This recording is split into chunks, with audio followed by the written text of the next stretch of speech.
Welcome to Logos Live. I'm Robert Martin, Director of the City Bible Forum in Melbourne, and I'm your host for the show.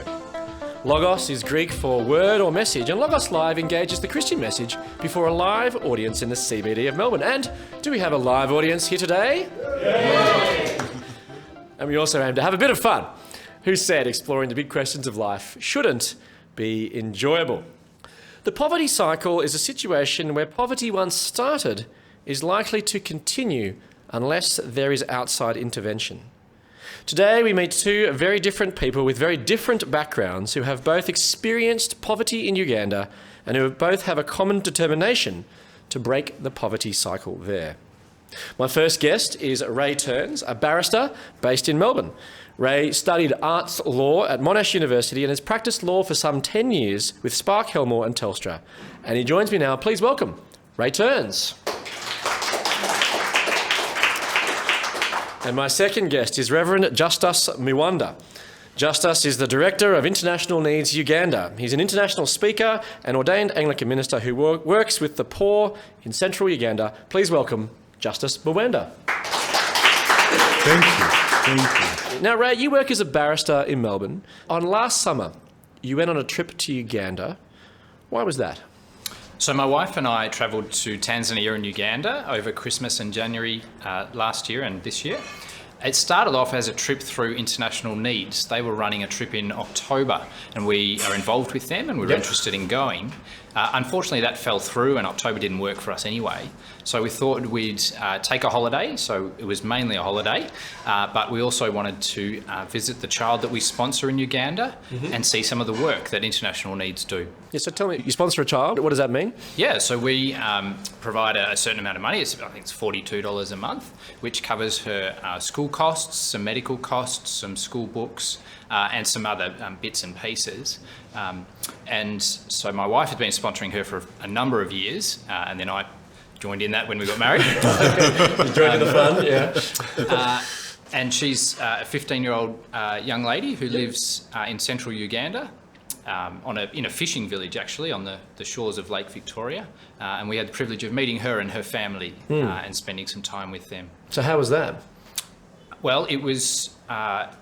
She was very shy, probably as always, which I think is to be expected, given these strange people from another country who are paying for my school fees have now shown up on my doorstep. But it was great. We were really encouraged by it because we saw that the money that we're putting into her schooling and her family through her is being well used. We saw that her family are living in very, very basic circumstances. By Australian standards, you'd call them extremely poor. Yeah.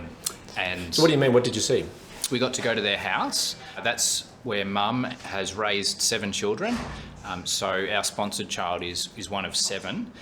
And Dad's not on the scene and hasn't been for a long time. And the house is small enough that you could probably, we have a double garage at home, you could probably fit their house inside our double garage. But it's not just the size of the house, that the house is very basic, their way of life is very basic.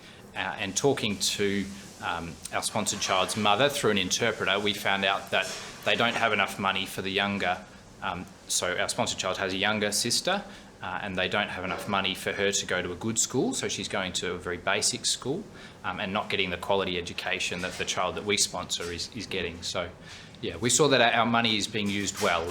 It was encouraging in that respect, and it's making a difference. So, Justus, do you encourage people like Ray to come and visit Uganda and see the impact of the money they spend? Yes. Actually, one time I was talking to somebody here, and he told me it costs about $3,000 to get a ticket to Uganda. And so he asked me, should I give this to you, or should I pay for a ticket to Uganda? And I said, I want you to come. Why is that? Because if people have come to us, they have seen what is there and what is taking place, they can easily give the 3,000. I would encourage as many people as possible to get time to come to Uganda, see the poverty that we are talking about. Because when I talk about it here, possibly even Ray, we can paint a rough picture, but it cannot be accurate. But if you have been there, you really understand. Is that your experience, Ray? Yeah, absolutely. It is difficult to describe how basic it is over there. So people are living in really basic circumstances on very small plots of land, trying to more or less scratch a living by subsistence farming in the main. And so being there and experiencing poverty has led to a more lasting transformation, perhaps, in your life. Yeah, absolutely. I think it's definitely meant that we're very committed to the project and the work of International Needs in Uganda. So we've got that tie, absolutely. Now, poverty is certainly not a laughing matter, and we don't want to trivialise it in any way, but we do try to have a bit of fun on Logos Live. And today we're talking with Ray Ternes and Justus Miwanda about breaking the cycle of poverty in Uganda. And today's quiz is about escaping poverty. Today we're trying something a little different. Our first question is a who am I competition. So Justus and Ray, you have to guess the person that I'll share who grew up in extreme poverty yet escaped. And the first person to guess gets the point. I was born on January 29th, 1954 to an unwed mother, sent to live with my grandmother whilst my mother looked for work. I was then sent back to live with my mother in extreme poverty, commission housing, and had no budget for clothes. I often had to wear potato sacks and had the nickname Sack Girl. I was sent to live with my father, who was quite strict. My life took a turn when my education was taken seriously. At 17, I won Miss Black Tennessee beauty pageant and won a full scholarship to University of Tennessee to study speech and communication. And Oprah Winfrey, correct. You have, yes, it is Oprah Winfrey, correct. Ray gets the point. Yes, she went on to she went on to become the highest paid performer on television. A woman who's gone from extreme poverty to being the richest African American of the 20th century. Yes, Oprah Winfrey. Congratulations, Ray. Yes, well, Justus, this is your chance to catch up. I don't think so. Yeah, you can catch up. I'll try. You can try. So on the online debating website, debate.org, what percentage of people believe that poor people were responsible for their own poverty? Was it 0%? No one thinks the poor were responsible for their plight. B, 20%, a minority. C, 45%, almost half. Or D, 95%, almost everyone thinks the poor are responsible for their situation. I can say 45. You say 45, Ray? What are you going to say? My gut tells me more like 95%. Okay, well, Justus is right. So congratulations. So actually, which means tonight both of you pass. Congratulations, one and one. So a big round of applause to our guests. Now, there is a quote attributed to Bill Gates. If you are born poor, it is not your fault. But if you die poor, it is your fault. So, Justus, is the poverty in Uganda simply the fault of the poor people? No, but to some extent, yes. Uganda is a relatively very fertile land. We even have 2 planting seasons. So we have 2 crops a year. So that where people have land and they can cultivate it, they really don't need to be poor. But also the other hand, to the no, is that there are some people who don't have these facilities. They don't have the land to till for food. Or it is all gone to the rich. Actually, it's surprising that in Africa, they are rich people. But the margin between the rich and the poor is very wide. So that there are some cases and scenarios where the poor people are marginalized by the rich, so they don't have access to the resources. In that case, they are not the ones to blame. So I think we can argue over this question that there are cases where, yes, we are responsible, but there are also cases where other people or the institutions like government are responsible for the poverty. Is that what this is known as the poverty cycle? Yes. That you can't actually break out of Sure. it? It's always complete. The circuit is always complete. And the good news is that it is breakable.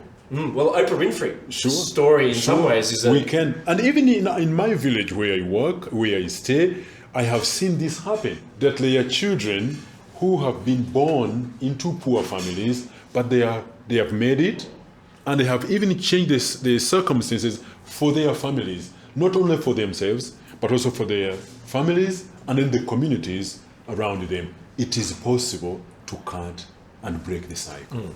Well, in Oprah Winfrey's case, as we were talking before, she was able to escape her extreme poverty and potato sacks through the education provided by her father. So, Justice, is this why you're so keen to educate children? Yes. Or girls in particular? Sure. Because the former president of South Africa, Nelson Mandela, was asked, what needs to be done to change the face of Africa? And he gave a very smart answer. Education is the only way to change the face of Africa. Because when you educate a boy or a girl, then you are on the route to breaking the cycle. One, education is not only for academics and on to get a job, but you learn basic life skills, like I need to boil drinking water. Unfortunately, in Africa, you have to boil all drinking water. And when this boy or girl hears this, she takes it to the illiterate grandmother. I say, Grandma, we need to boil water. That is the starting point of transformation and changing or breaking the cycle. But secondly, this girl, if she gets education, she's empowered, so that in the future she will have a job, so that she's not manipulated by men with money and then infect her with AIDS or may get her pregnant so early and fall out of school. So that's number two. Number three, education, prepares them for the future. So break the cycle, help in the fight against diseases. I think that's my third point.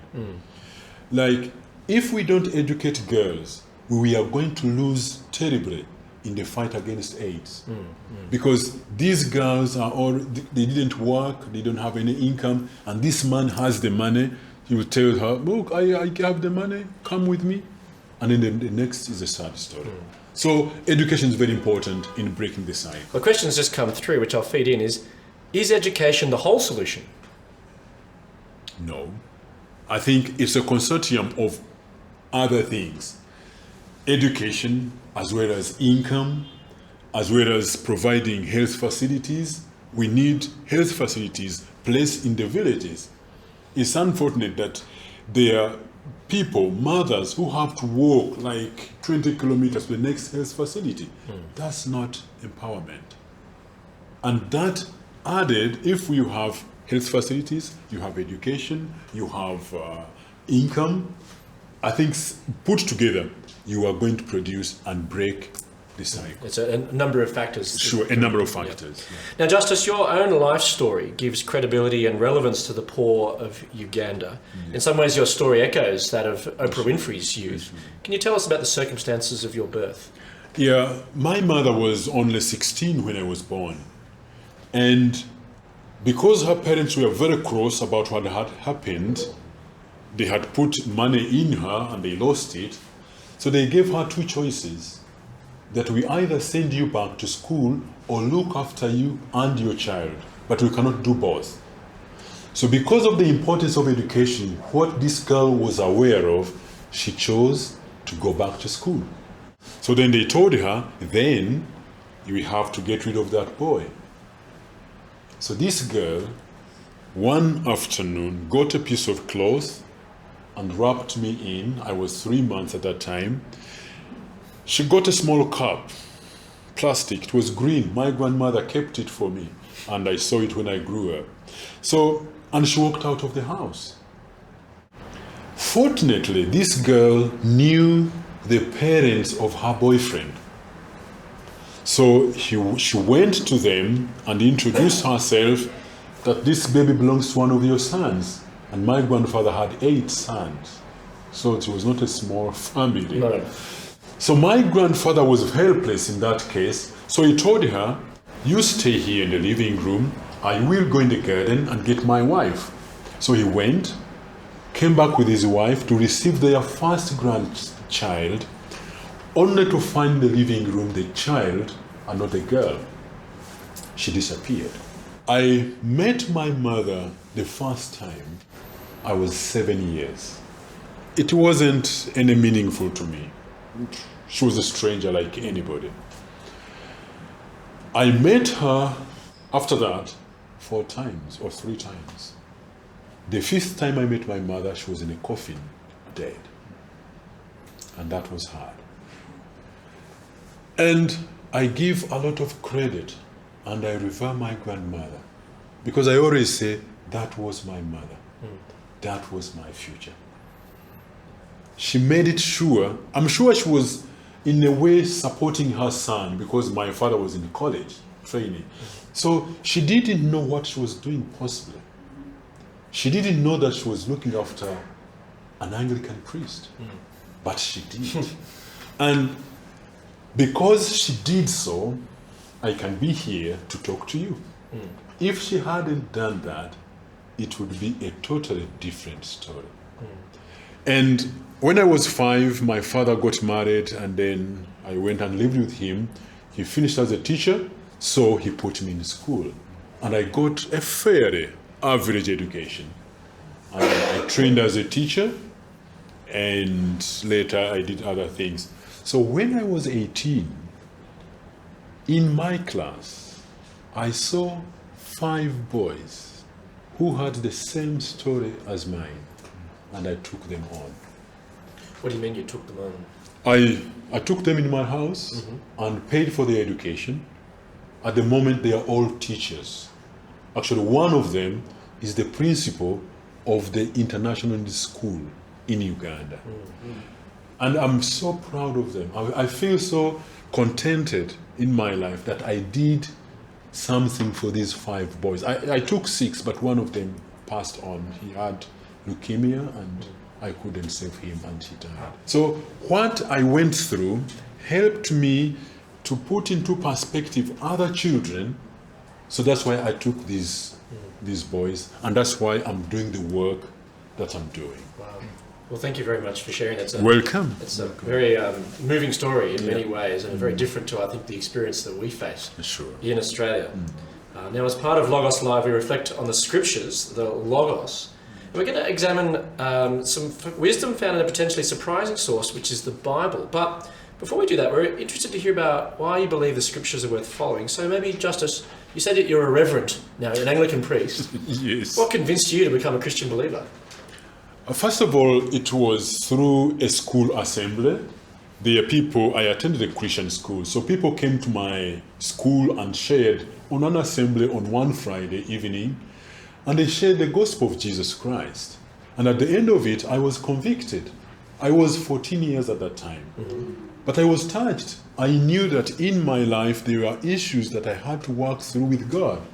So I gave my life to Jesus Christ. And from that time, Jesus started to speak into my life, to touch onto issues in my life. Number 1, he showed me the books that I had stolen from the school.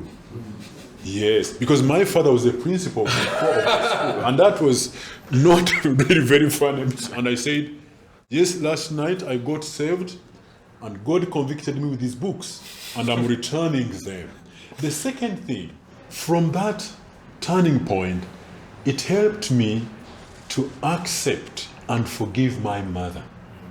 And that was, to me, very important. I didn't have any bitterness about what she did. But also, number 3, it helped me to work with my stepmother. Because of Jesus in me, I could work through those issues. Wow, thank you. Well, obviously it was a transforming experience, and it changed your life in many ways. Yeah.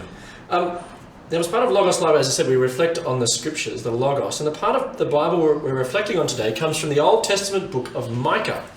Micah was written in the 8th century BC to the nation of Israel who had disobeyed God, and God was threatening judgment.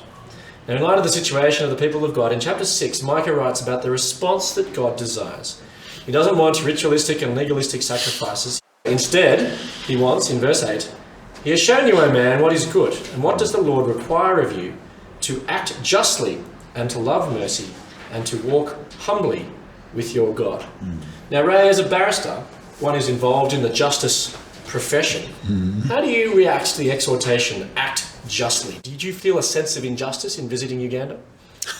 Yes, I did, and I think the sense of injustice that I felt was related to not accident of birth, but by the mere fact of my birth in Melbourne, I was born into relative privilege and luxury.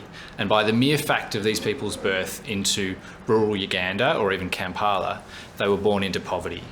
And I think there's an injustice in the glaring disparity. So the comparatively lavish lifestyle that we enjoy in Melbourne compared to the situation in Uganda, I actually see that as an injustice. Mm-hmm. So how do you react then to the exhortation here, act justly? Well, I see it as quite a broad exhortation, so I think it applies to many areas of life. So treating other people fairly, using the way I use my money, the way I use my time. I would like to think that I act justly in all of those. I know that I don't from time to time, but I at least aspire to. But part of treating people fairly is seeing that our neighbours in Uganda are suffering from the effects of poverty, and it's within our power. First of all, we know about it, but second of all, it's within our power to do something about it, thanks to international organisations like World Vision and International Needs and so on and so forth. So, yeah. Now, Justus, your name is almost Justus. It's near. Yeah, that's right, not quite the same. But do you feel a sense of injustice within the poverty cycle? Yeah, I think the verse, or what the injustice that was being talked about in the verse was also to do with the way the rich people of that time treated the poor. Some of this we also see in my country, that like the rich ones are even manipulating the systems at the expense of the poor people. So it's time now for us to do something. Yes. If we can. So how does this verse drive the organisation you work for, Justus, in International Needs? Yes, first of all, it's act justly and love mercy, and also follow God humbly. I think if you start from the other, following God humbly is listening to God, and also be obedient when He speaks. Like when He tells us to do something or to act, let's do it. If He challenges us to be just, let's do it. But of course you can do it in a police way, stand there, call them. But I think as an organization, we have to act with mercy, with compassion, as we handle the issues in the areas that we work. So this motivates the work that you do and how you work. Ray, what motivates you? I think a few things. So we've talked about what I see as an injustice and wanting to correct that. I think lying behind that motivation is, as a follower of Jesus, I can't help but take Jesus' example seriously and His teaching seriously. So Jesus spent a lot of time with people that were disadvantaged and poor in His time, and He also had some pretty stern things to say about rich people that ignored poor people. So I'm thinking of Luke 16 when Jesus talked about a rich man dying and a poor fellow named Lazarus who was sitting at his gate in need.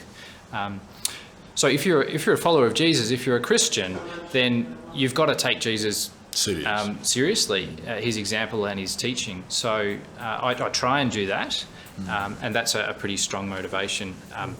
And that's kind of a part of, it's related to the justice that we were talking about. Now, some critics would object to the Christian motivation to help overcome poverty and actually say that these works are selfish.